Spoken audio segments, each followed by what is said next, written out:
Hello बच्चों, हम आज अपना पहला वीडियो जो कि सीरीज हमने शुरू की थी मानव भूगोल, उसमें आज हम अपना पहला चैप्टर क्लास 12 के लिए पढ़ने जा रहे हैं, जिसका कि नाम है मानव भूगोल प्रकृति एवं विषय क्षेत्र।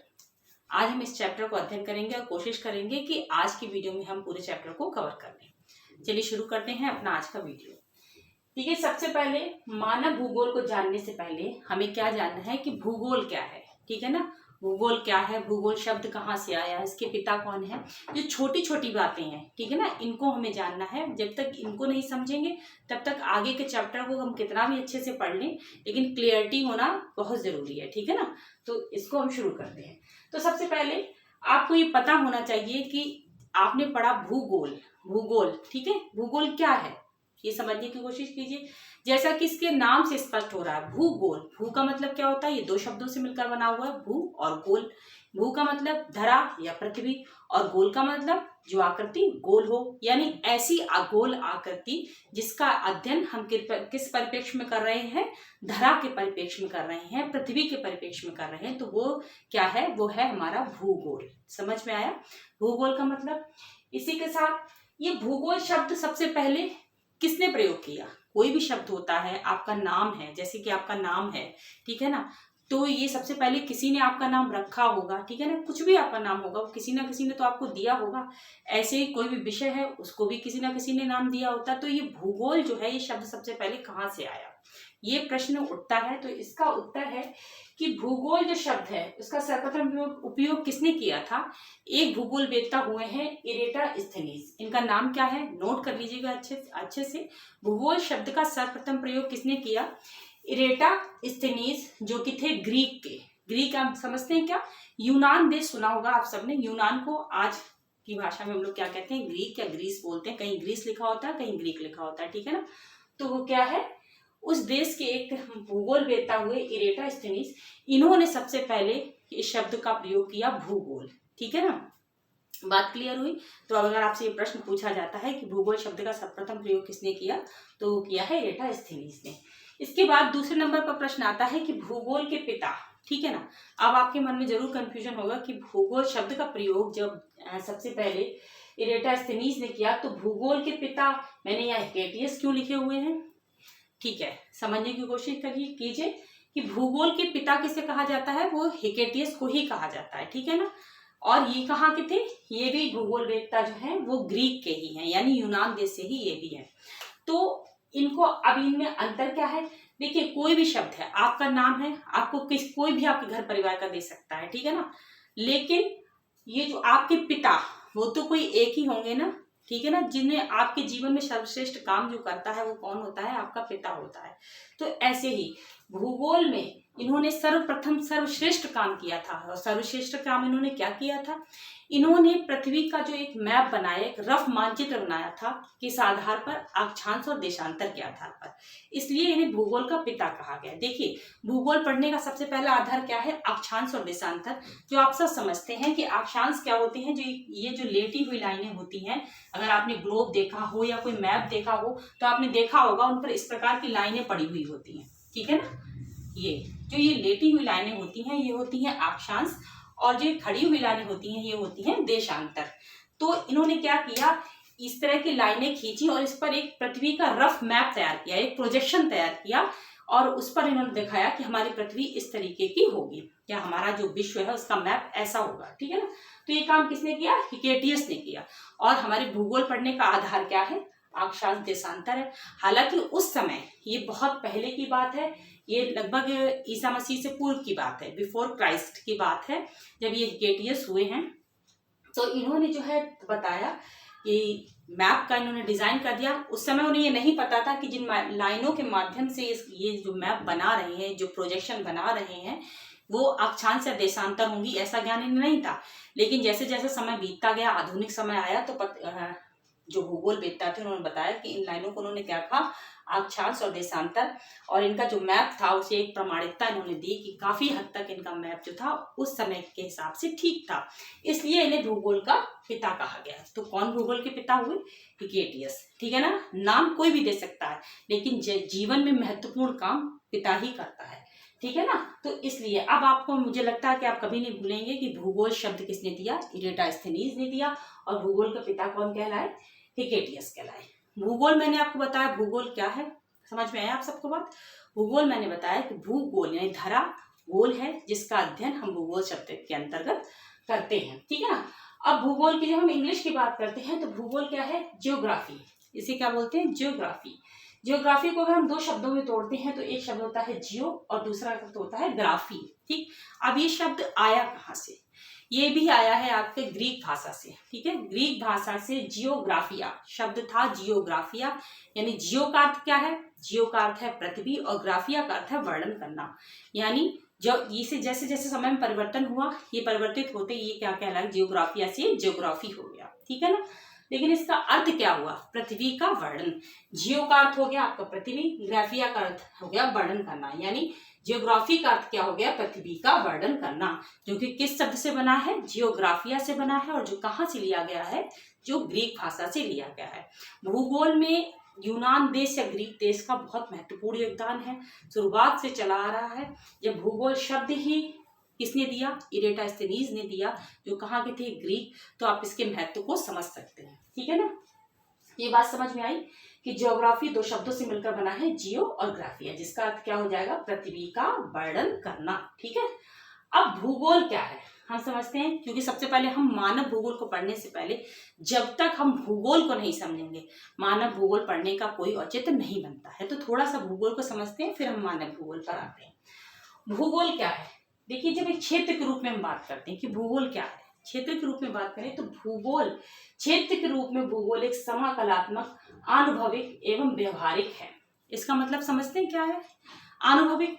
भूगोल एक अनुभव का विषय है। अब आप सोचेंगे कि भूगोल अनुभव का विषय कैसे हो गया, देखिए तापमान में अंतर होता है तब आपको उसका अनुभव होता है या नहीं होता है। गर्मियों के दिन में आपको गर्मी लगती है या नहीं लगती, पसीना छूट रहा है, ये अनुभव आपको हो रहा है ना। गर्मी लग रही है तो आप फैन चला रहे हैं, एसी चला रहे हैं, कूलर चला रहे हैं, क्यों चला रहे हैं, क्योंकि आप उस गर्मी का अनुभव कर रहे हैं ना, अनुभव कर रहे हैं, इसीलिए तो कूलर फैन पंखा चल रहे हैं आपके। जब सर्दी होती है तो आप क्या करते हैं, आप स्वेटर पहनते हैं, शॉल पहनते हैं, ताकि आप अपनी सर्दी को दूर कर सकें। समझ में आ रही बात। तो ये क्या है, अनुभव है कि नहीं है।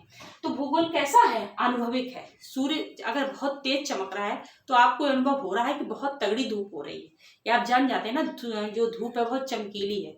अगर बारिश हो रही है तो उस बारिश की अगर बूंदें आपके शरीर पर पड़ती हैं तो आपको एहसास होता है कि हाँ कुछ ठंडा लग रहा है। तो क्या है, अनुभविक हो गया। तो भूगोल कैसा है, एक अनुभविक विषय है। साथ ही क्या है, भूगोल व्यवहारिक है, बिल्कुल व्यवहारिक है। भूगोल आपके व्यवहार में शामिल नहीं है।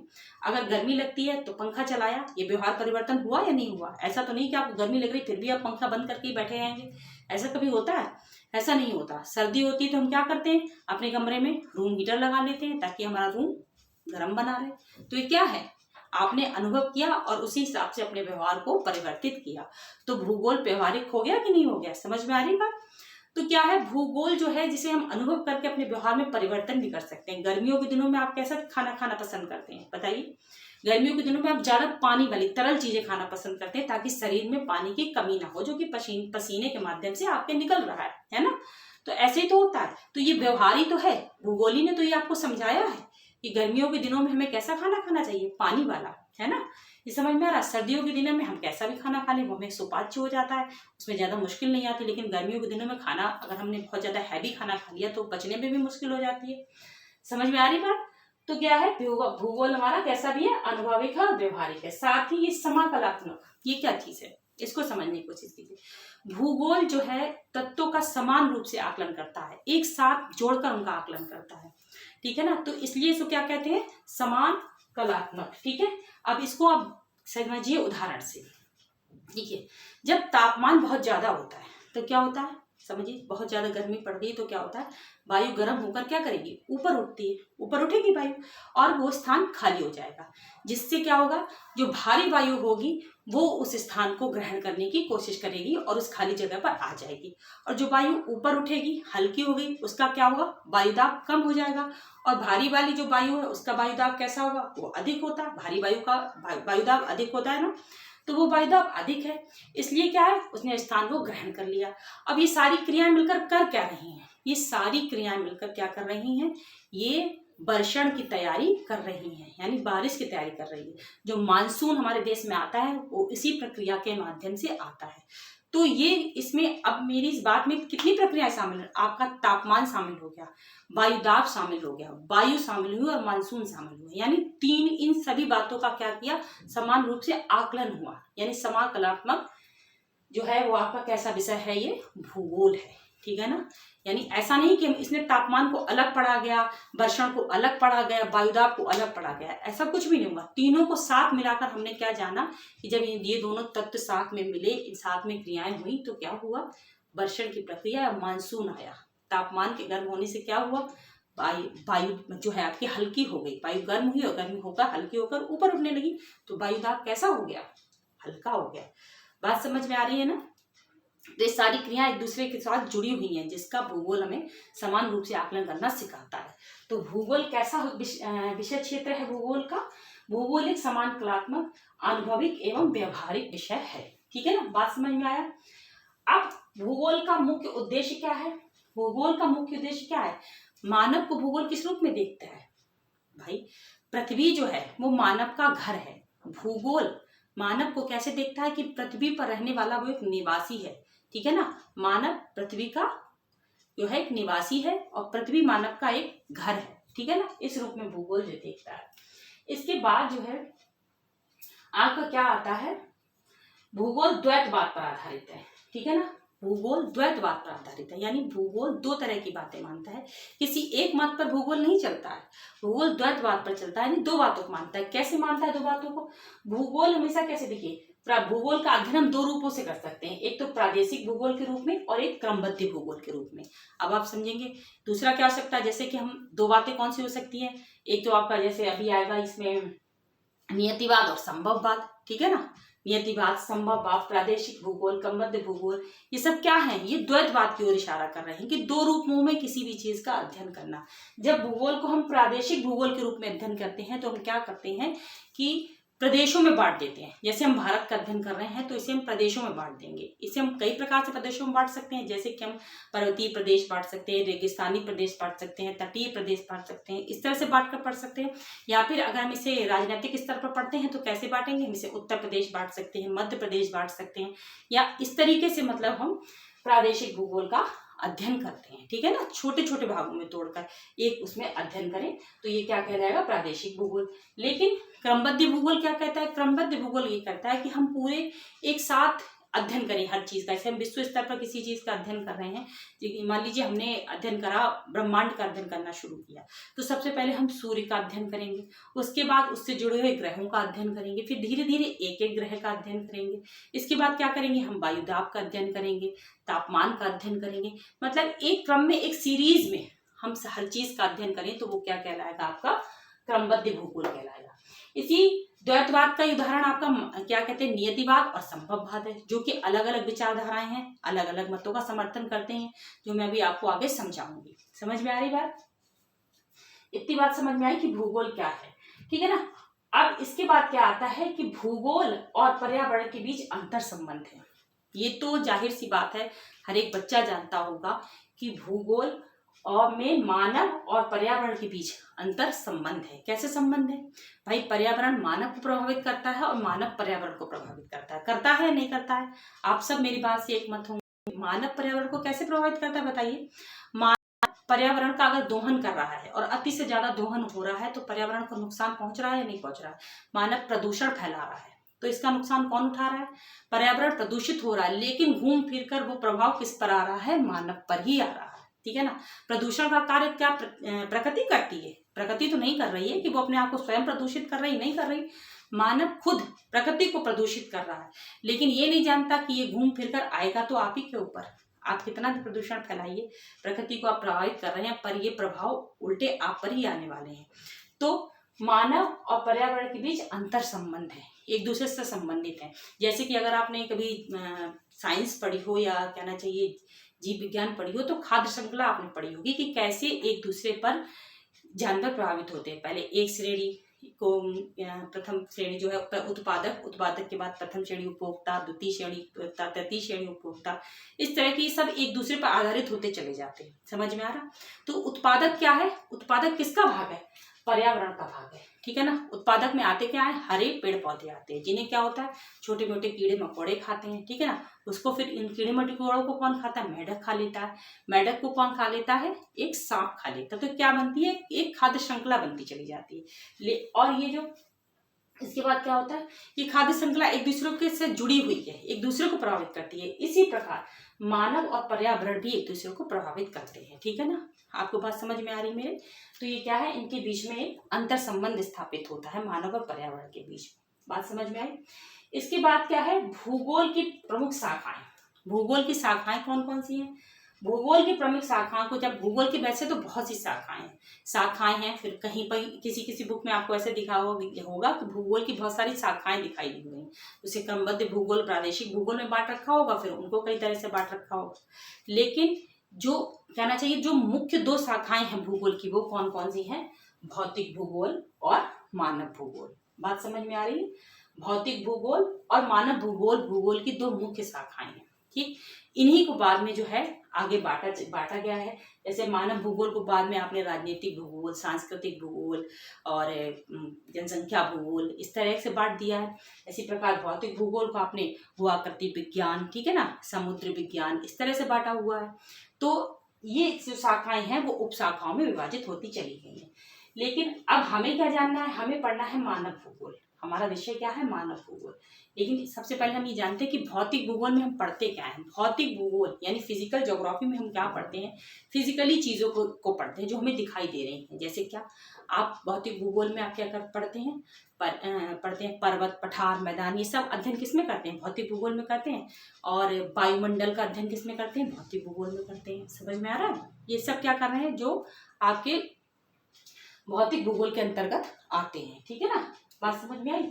मानव भूगोल में हम क्या करते हैं? मानव भूगोल में हम क्या पढ़ते हैं? मानव भूगोल में हम वो चीजें पढ़ेंगे जो कि मानव से संबंधित है। मानव से संबंधित क्या है?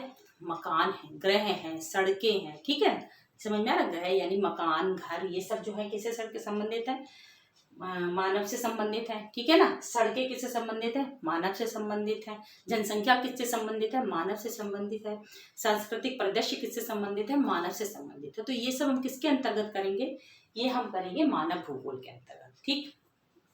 अब हम आ जाते हैं मानव भूगोल पर। मानव भूगोल क्या है? ठीक है ना। मानव भूगोल ये क्या, इसको क्या बोलेंगे कि भूगोल का जो केंद्र बिंदु है वो क्या है? मानव। ऐसा भूगोल जिसके अंतर्गत हम मानव को पढ़ें, ठीक है ना। ऐसा भूगोल जो मानव को प्रभावित करे और मानव क्या करे? प्रकृति को प्रभावित करे, उसको क्या कहेंगे? मानव भूगोल, ठीक है ना।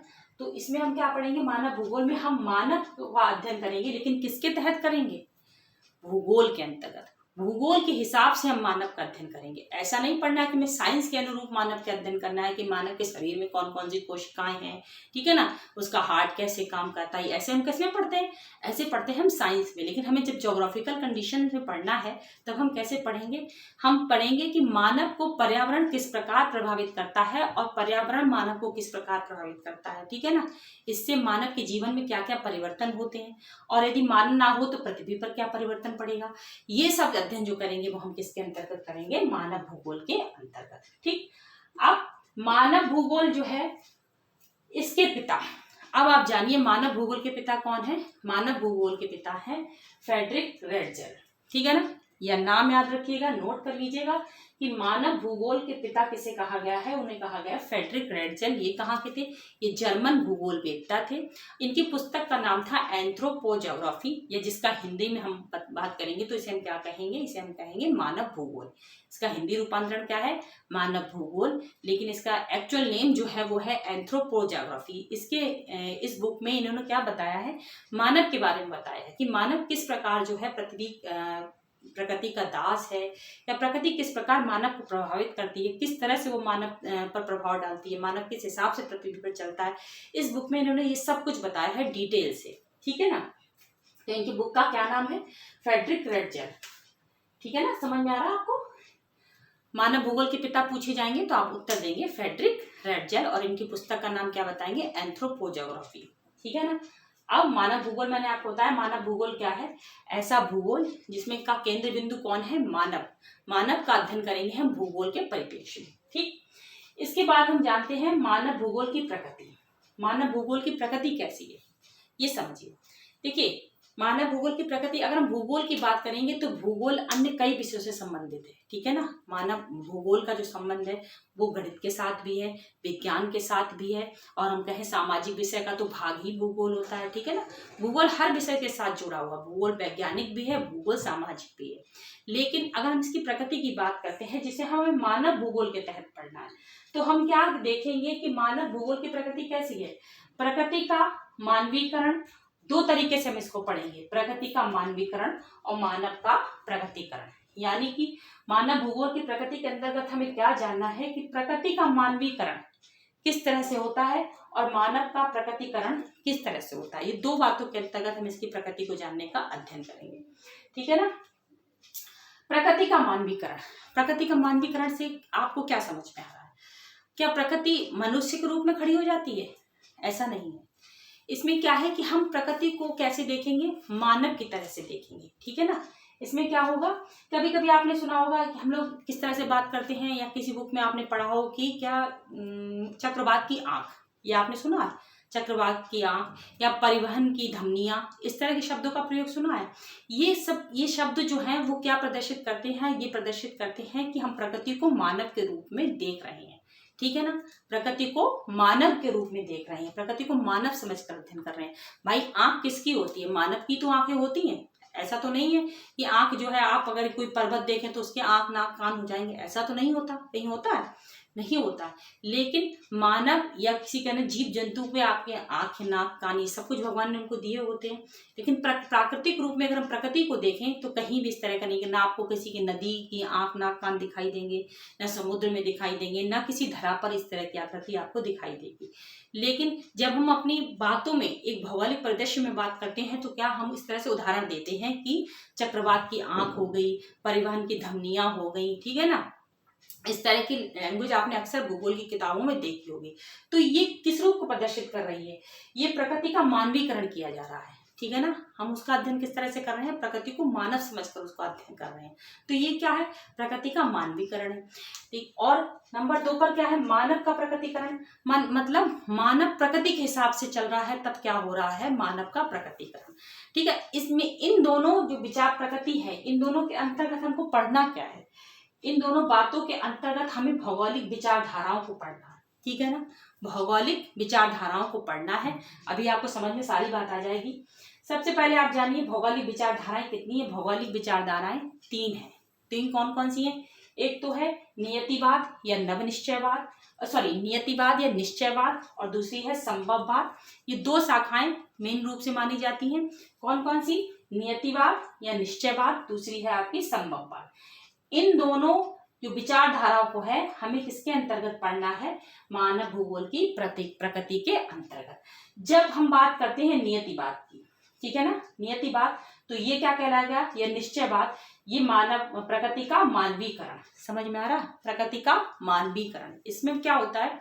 अब मैं आपको समझाने जा रही हूँ निश्चयवाद या नियतिवाद। सबसे पहले जानिए इसके प्रतिपादक कौन है। मतलब ये जो विचारधारा है किसके माध्यम से दी गई है? ये इसके प्रतिपादक है फ्रेडरिक रेटजल, जो नाम अभी मैंने आपको बताया था मानव भूगोल के पिता।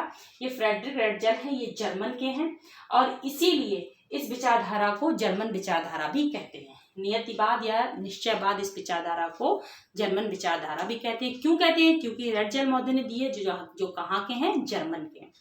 अब इस विचारधारा में कहा क्या गया है? इस विचारधारा में कहा गया है कि जो मानव है वो प्रकृति का दास है। समझ में आ रही बात? मानव प्रकृति का दास है। प्रकृति जैसे चाहती है वो क्या करती है? मानव को वैसे चलाती है।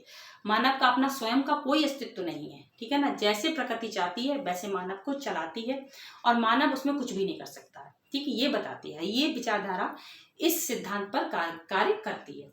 अब इसको हम समझते हैं कैसे। देखिए, इस विचारधारा में क्या था? आदिम समझ था तो मनुष्य के पास किसी प्रकार की कोई तकनीक नहीं थी, ठीक है ना। कोई भी तकनीक, कोई भी प्रौद्योगिकी काम नहीं करती थी। मानव क्या होता था? प्रकृति से डरता था, प्रकृति को पूजता था। अगर बिजली कड़क रही है तो मानव डर जाता था, ये क्या करेंगे अब। बाढ़ आ गई तो दर दर भटक रहा है, कहाँ जाएंगे।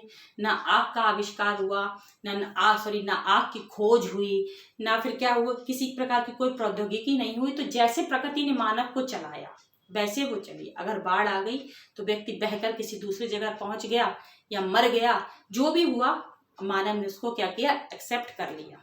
तो क्या हो रहा है, ये क्या हो रहा है, तो इस विचारधारा में क्या कहा जा रहा है कि प्रकृति सर्वश्रेष्ठ है, मानव कुछ भी नहीं है। समझ में आ रहा। धीरे धीरे करके ये जो है कहना चाहिए अति हो गई थी। समझ में आ रहा। इस विचारधारा के समर्थक कौन हुई, इस विचारधारा के समर्थक हुई एलन सी, सैंपल, हम्बोल्ट और रिटर। ये जो सैंपल महोदया थी, ये फ्रेडरिक रेडजेल की जो थी शिष्या थी, और इन्होंने ही इस बात को माना कि जो मानव है वो प्रकृति की उपज है। प्रकृति, इनका एक कहना चाहिए, इनकी एक कोटेशन है, इन्होंने एक लिखी है कि मानव प्रकृति की उपज है, यानी प्रकृति ने ही मानव को पैदा किया है, मानव का स्वयं कोई अस्तित्व नहीं है। और ये बताती है कि प्रकृति ने अपने हिसाब से मानव को ढाला है। इन्होंने बताया कि जब इंसान जो मानव जो है, जो समुद्री जगह पर रहता है, तो उनकी आप इन्होंने ये उदाहरण दिए अपनी बात को सिद्ध करने के लिए कि उन लोगों की आप भुजाएं देखिए मजबूत होती हैं, सीना जो होता है मजबूत होता है, ठीक है ना। क्यों, क्योंकि वो तैरने के काम आ रहा है, जबकि उनके पैर इतने मजबूत नहीं है। उनका हाथ और सीना काफी मजबूती लिए होता है, क्योंकि वो समुद्री जगह पर रह रहे हैं, और वो ताकि वो उन्हें तैरना अच्छी जगह। आप भाई पानी के पास रह रहे हैं तो आपको तैरना अच्छे से आना चाहिए, इसलिए प्रकृति ने उन्हें इस तरह की भुजाएं दी हैं। जबकि पहाड़ों पर रहने वालों के पैर प्रकृति ने बहुत मजबूती से दिए हों। आपने देखा होगा कि पहाड़ी लोग कितनी जल्दी जल्दी जो है पहाड़ पर चढ़ जाते हैं, ना थकते हैं ना कुछ होता है, और हम लोगों को जरा सी पहाड़ी चढ़नी पड़े तो हाँफ जाते हैं। जबकि पहाड़ी लोगों का शरीर उस तरह की बनावट लिए होता है कि उनको ज़्यादा थकान नहीं होती, वो आसानी से कोई भी ऊंचाई चढ़ सकते हैं। बात समझ में आई। तो ये क्या है, ये है प्रकृति का मानवीकरण। समझ में आ रहा है, प्रकृति का मानवीकरण इसमें हो रहा है। तो यही जो प्रकृति का मानवीकरण, यही क्या कहलाता है, नियतिवादी विचारधारा या निश्चयवादी विचारधारा। यानी प्रकृति ने सब कुछ निश्चित कर रखा है, उसी हिसाब से मानव को उस पर चलना है। मानव अपना स्वयं का कोई अस्तित्व नहीं रखता, ना ही वो प्रकृति के बाहर जाकर कुछ भी कर सकता है। पहले के जमाने में आपने देखा, पहले क्यों, आज भी हम लोग नदियों की, पेड़ पौधों की पूजा करते हैं, जो कि प्राचीन समय से चला आ रहा है। ये किस बात का प्रतीक है कि मानव जो है वो प्रकृति का दास है। आपने देखा होगा, डरता था, पानी पीने से पहले मानव जो है पानी को प्रणाम करता था, ठीक है ना। किसी भी पेड़ पौधों की पूजा करता था, पशु पक्षियों की पूजा करता था। ये सब क्या था, ये सारे उदाहरण इनमें इसके माध्यम अंतर्गत दिए हैं, प्रकृति के मानवीकरण या नियतिवादी विचारधारा के अंतर्गत। बात समझ में आई आपको। इसके बाद सेकंड जो है वो आ रहा है आपका मानव का प्रकटीकरण। ठीक है, अभी हमने क्या पढ़ा, प्रकृति का मानवीकरण पढ़ा, अब हम पढ़ेंगे मानव का प्रकटीकरण। ठीक है, इसमें हम क्या पढ़ेंगे, संभववाद पढ़ेंगे। मानव का प्रकटीकरण हम क्या पढ़ेंगे, इसमें संभववाद पढ़ेंगे। अभी हमने देखा कि प्रकृति जो थी वो सर्वश्रेष्ठ थी और मानव तुच्छ था, इसलिए क्या हो रहा था, प्रकृति का मानवीकरण, यानी प्रकृति मानव को अपने हिसाब से चला रही थी। दूसरे बात में क्या है, मानव का प्रकटीकरण, यानी मानव क्या कर रहा है, अब प्रकृति को अपने हिसाब से ढाल रहा है। समझ में आ रहा। दूसरी जगह अब देखिए, दोनों विपरीत बातें हो गई, इसीलिए आपको पहले मैंने बताया कि भूगोल द्वैतवाद पर आधारित है। ठीक है ना, अभी मैंने आपको बताया तो मैं आपको बताऊंगी। तो ये दो विचारधाराएं अलग अलग हो गई, लेकिन भूगोल में हम दोनों विचारधाराओं को पढ़ते हैं, इसलिए कहा गया है कि भूगोल द्वैतवाद पर आधारित है। ठीक है ना, ये नियतिवाद बनाम संभववाद। ठीक, संभववाद में क्या है, सब कुछ संभव है। नियतिवाद में क्या कहा, नियतिवाद या निश्चयवाद में सब पहले से निश्चित है, जो कि किसने निश्चित कर रखा, प्रकृति ने। लेकिन संभववाद कह रहा है नहीं, संभव हो सकता है, इसीलिए इसके ऐसे नाम रखे गए संभववाद। ये संभव हो सकता है, मानव संभव कर सकता है। ठीक, ये कहाँ की विचारधारा, ये फ्रांसीसी विचारधारा कहलाती है। क्या कहलाती है, फ्रांसीसी विचारधारा। नियतिवाद क्या कहलाती है, जर्मन विचारधारा, जबकि संभववाद क्या कहलाती है, फ्रांसीसी विचारधारा। ये क्यों क्या उसकी फ्रांसीसी विचारधारा कहलाती है, क्योंकि इसके जो प्रतिपादक थे विडाल डी ला ब्लास महोदय, विडाल डी ला ब्लास महोदय जो थे, इसके प्रतिपादक थे। और ये कहाँ के हैं, ये फ्रांस के हैं, इसलिए इसके ज्यादातर जो समर्थक हैं वो फ्रांस के हैं, इसलिए इसको फ्रांसीसी विचारधारा कहते हैं। इस विचारधारा के अनुसार क्या है या इसमें हम कहना चाहिए मानव का प्रकटीकरण। मानव जो है प्रकृति को कैसे अपने हिसाब से बदलता है, इस विचारधारा के अंतर्गत यही बताया गया है। इसमें क्या कहते हैं, ये जो बाइडल डिवलास महोदय हैं, ये कहते हैं कि प्रकृति मानव के सामने संभावनाएं रखती है। समझ में आ रहा? ऐसी संभावनाएं रखती है जो मानव अपने हिसाब से उनको बदल सकता है, और बदल कर क्या कर सकता है, अपने जीवन यापन को अच्छी तरह से कर सकता है। समझ में आ रहा? ये नहीं मानता कि मानव प्रकृति का दास है, वो ऐसा नहीं। वो कहता है कि मानव सर्वश्रेष्ठ है, वो जैसे चाहे वैसे प्रकृति के द्वारा दी गई संभावनाओं को बदल सकता है, अपने अनुसार उसको चला सकता है। ये मानव को सर्वश्रेष्ठ मान रहे हैं, इसीलिए क्या करें, मानव का प्रकटीकरण। ये मानव का प्रकटीकरण है। ठीक है, अब इसमें क्या हो रहा है, ये कह रहे हैं कि अब क्या तकनीक का विकास हो गया। पहले जब निश्चयवादी विचारधारा आई थी तब क्या था कि तकनीक इतनी विकसित नहीं थी। समझ में आ रहा? इतनी विकसित नहीं थी जो मानव जो है उसमें प्रगति कर सके, उसके हिसाब से अपने जीवन को ढाल सके, ऐसा नहीं था। तो उस समय ये विचारधारा आई। लेकिन धीरे धीरे जैसे प्रौद्योगिकी का विकास हुआ, मानव ने अपने आप को चरम सीमाओं पर लाने की कोशिश करी, तो क्या हुआ, तकनीक का भी विकास हो गया। तब विचारधारा आई संभववाद विचारधारा, कि सब संभव हो सकता है।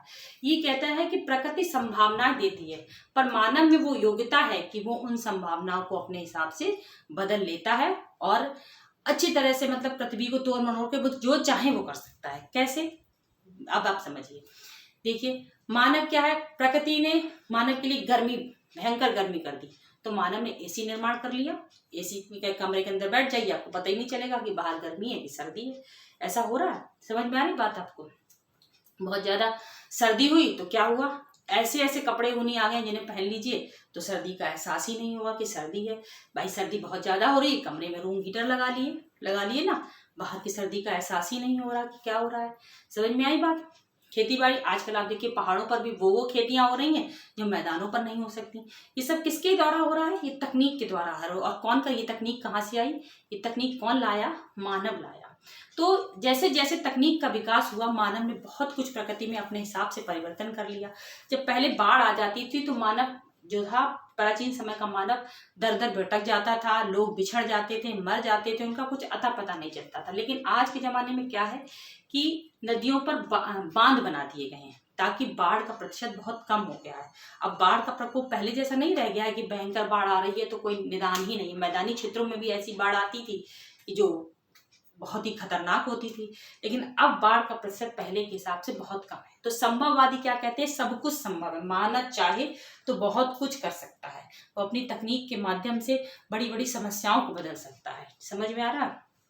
पहले के जमाने जब निश्चयवाद आया तो मनुष्य के पास रहने के लिए घर नहीं था, वो क्या करता था, जंगलों में रहता था, स्थानांतरित कृषि करता था। ठीक है, स्थानांतरित कृषि का मतलब समझते, मतलब एक स्थान पर कृषि कर ली, थोड़े दिन खा पी लिया, कुछ थोड़ा बहुत हुआ तो, नहीं तो फिर आगे बढ़ गए, आगे स्थान पर कृषि कर दी, बदल बदल कर कृषि करता था। समझ में? लेकिन क्या, जैसे जैसे तकनीक का विकास हुआ, ठीक, धीरे धीरे करके क्या हुआ, औजारों का विकास हुआ, खुरपी का विकास हुआ, तो मानव ने धीरे धीरे करके कृषि के स्तर को बढ़ाया और ऐसी ऐसी फसलों को पैदा किया जिससे कि वो खुद का तो जीवन यापन कर ही रहा है, उसका आयात निर्यात सब कुछ प्रारंभ हो गया और वो विकसित होता चला गया। तो संभववाद हमें क्या सिखाता है कि मानव सर्वश्रेष्ठ है, प्रकृति कुछ भी नहीं है। प्रकृति सिर्फ क्या करती है, संभावनाएं देती है, मानव उसमें से चयन करता है और उस चयन के हिसाब से जो खुद के योग्य चीज होती है उसको वो बदल सकता है, प्रौद्योगिकी के माध्यम से अपने अनुसार उसका निर्माण कर सकता है। ये संभववादी विचारधारा है। लेकिन क्या ये दोनों ही विचारधारा सही थी? ऐसा नहीं था ना। ये दोनों ही विचारधाराएं जो थी वो कहना चाहिए बहुत ज्यादा अति लिए हुए थे, कहना चाहिए बहुत ज्यादा अति पर थी, कि ना तो ऐसा ही हो सकता है कि सब कुछ प्रकृति हो, ना ही ऐसा हो सकता है कि सब कुछ मानव हो। ऐसा हो सकता है? ऐसा नहीं हो सकता। कभी भी आप देखिए, जब दो चीजें चल रही हैं तो दोनों में क्या होना चाहिए, समानता होनी चाहिए, बैलेंस होना चाहिए, तभी वो पर्याप्त रूप से सही चल सकती है। ठीक है ना। दो लोग भी जब एक साथ रहते हैं, हम आपको व्यवहारिक जीवन का उदाहरण दे रहे हैं, दो लोग एक साथ रह रहे हैं, अगर एक बहुत ज्यादा अपने आप को उच्च दिखाने की कोशिश करेगा, दूसरा बिल्कुल निम्न हो जाएगा, तो भी रिश्ते की गाड़ी नहीं चलती है। वो कैसे चलेगी? जब दोनों एक दूसरे के साथ सामंजस्य से चलेंगे। तो क्या हुआ, इन दोनों ही विचारधाराओं का बहुत विरोध हुआ कि ऐसा नहीं है, ना तो प्रकृति कुछ कर सकती है, ना ही मानवी सब कुछ हो सकता है। तो फिर क्या हुआ कि धीरे धीरे एक नई विचारधारा ने जन्म लिया। उस विचारधारा का नाम क्या था? उस विचारधारा का नाम था नव नियतिवाद या नव निश्चयवाद। समझ में आ रहा? नवनियतिवाद या नवनिश्चयवाद। अब ये जो विचारधारा थी, इन दोनों विचारधाराओं के मध्यम का मार्ग लेती थी। अब जाहिर सी बात है, जब ये मध्यम का मार्ग ले रही है तो इन दोनों को मिलाकर ही तो ये विचारधारा बनी होगी। समझ में आ रहा? तो अब समझिए, नवनियतिवाद ये किसने दिया? ये दिया ग्रिफिथ टेलर महोदय ने। ये कहाँ के थे? अमेरिका के थे। ये अमेरिकन विचारधारा भी कहलाती है। याद रखिएगा, नवनिश्चयवाद किसने दिया? नवनिश्चयवाद या नवनियतिवाद, ये दोनों एक ही बात है, ठीक है ना? तो ये क्या है? ग्रिफिथ टेलर महोदय ने ये विचारधारा दी थी और ये अमेरिका के भूगोलवेत्ता थे। और क्या, ये जो है अमेरिकन विचारधारा कहलाती है। इस विचारधारा को रुको और जाओ सिद्धांत के नाम से भी जानते हैं। क्या जानते हैं? रुको और जाओ सिद्धांत के नाम से भी जानते हैं। अब इस विचारधारा में क्या था? ग्रिफिथ टेलर महोदय कहते हैं कि नहीं, ऐसा नहीं है कि सब कुछ प्रकृति ही करे, ये संभव नहीं है। या फिर ये कहते हैं, संभववादी कहते हैं कि सब कुछ सर्वश्रेष्ठ मानव है, तो ये भी नहीं है। इन्होंने कहा ना तो मानव प्रकृति का दास है और ना ही इन्होंने कहा कि मानव सर्वश्रेष्ठ है। इन्होंने ये कहा, ना ही तो इन्होंने कहा कि ऐसा नहीं है, दोनों अपनी अपनी जगह पर योग्य हैं। दोनों के बीच हम क्या करेंगे? एक सामंजस्य बिठाएंगे, तब एक विचारधारा को जन्म देंगे जो कि कहलाएगी नवनियतिवाद। तो उन्होंने बताया कि प्रकृति जो है मानव को संभावनाएं देती है, मानव उसमें से छांटता है, लेकिन मानव प्रकृति क्या करती है? उस पर नियंत्रण रखती है कि नहीं, तुम्हें इतना ही चलना है, इससे ज्यादा तुम नहीं ले सकते हो। अगर इससे ज्यादा लोगे तो विनाश की स्थिति आ जाएगी। और इसको इन्होंने किस माध्यम से समझाया? इन्होंने एक उदाहरण लिया यातायात का, ठीक है ना? यातायात का उन्होंने उदाहरण लिया। इन्होंने बताया कि एक चौराहे पर क्या होता है, 3 लाइटें लगी होती है ना, जैसे आपने सबने देखी, रेड, येलो एंड ग्रीन, लाल, पीली और हरी 3 बत्तियां लगी होती है ना, और एक सिपाही खड़ा रहता है, ठीक है ना? सिपाही क्या कर रहा है? यातायात को कंट्रोल करने का काम कर रहा है। और ये लाइटें क्या करती हैं? उनको सिग्नल दे रही होती हैं कि अब आपको क्या करना है। यही इन्होंने अपने ये रुको और जाओ का सिद्धांत है। ये क्या करती है? रेड लाइट क्या कहती है? रुको। ग्रीन लाइट क्या कहती है? जाओ। इसीलिए इन्होंने इस सिद्धांत का नाम क्या रखा है? रुको और जाओ का सिद्धांत। बात समझ में आ रहा?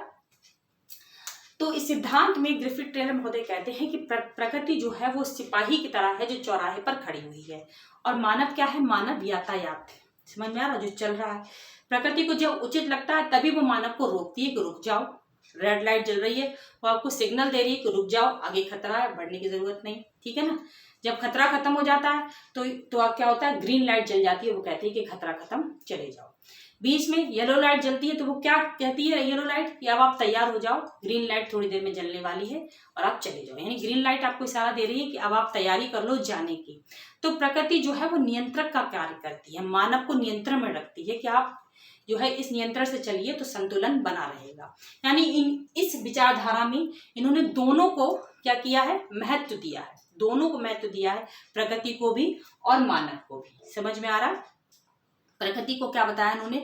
मानव का नियंत्रक बताया कि मानव को नियंत्रण में रखती है, पर ऐसा नहीं है कि मानव प्रकृति के बगैर कुछ भी नहीं कर सकता, वो अपने हिसाब से ही चलता है। अब ऐसा तो नहीं आप कहीं जा रहे हो कि यातायात की रेड सिग्नल हो गया तो आप रुके ही रहोगे, ऐसा तो नहीं होता ना।